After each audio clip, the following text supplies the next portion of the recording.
Welcome to the First Five, where we flip the script, find God in real life, and get your soul fed in 5 minutes flat. No fluff, no filters, just 5 minutes of truth that hits different. And trust me, heaven's got something to say today.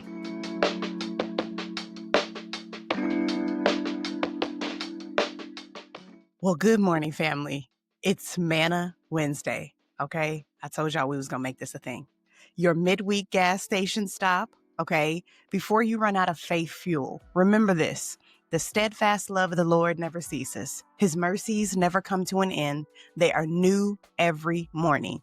Great is your faithfulness. Lamentations 3:22-23. And our reminder, you don't need yesterday's strength or tomorrow's supply. God has fresh mercy for you right now. Breathe it in, walk it in.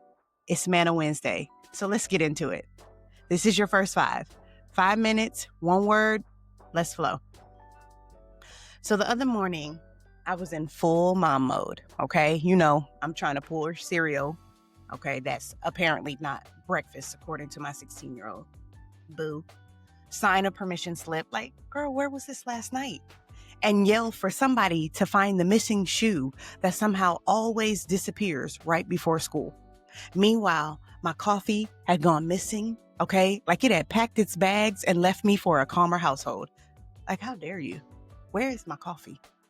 In the middle of this chaos, my 14-year-old looked at me real serious, okay? And says, Mom, you look tired. You look tired. I said, baby, I don't look tired. I look like tomorrow, okay? Let's go.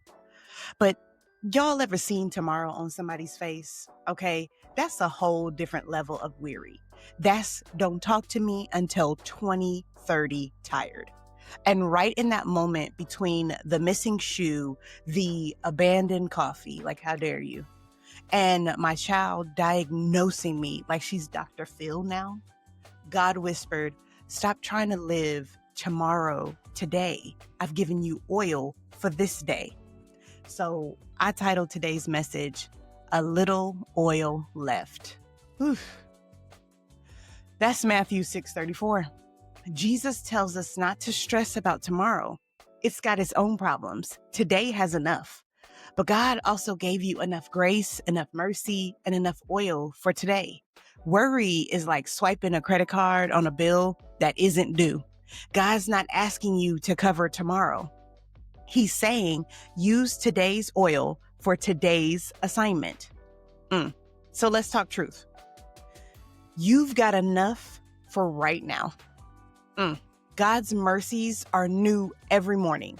That means today has its portion of strength. Stop borrowing tomorrow's stress. You've got enough oil for now. In Jesus' day, oil lamps were filled daily. You didn't hoard oil. You trusted God for daily supply. My second point, tomorrow will have its own oil. We live in a culture of hustle, burnout, and grind till you shine.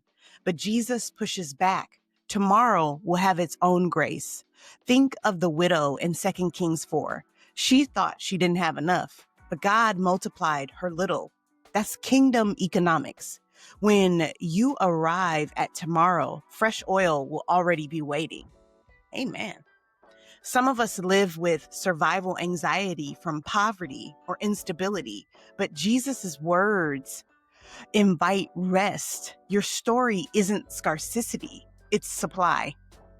And lastly, worry drains what worship sustains. Worry is a thief.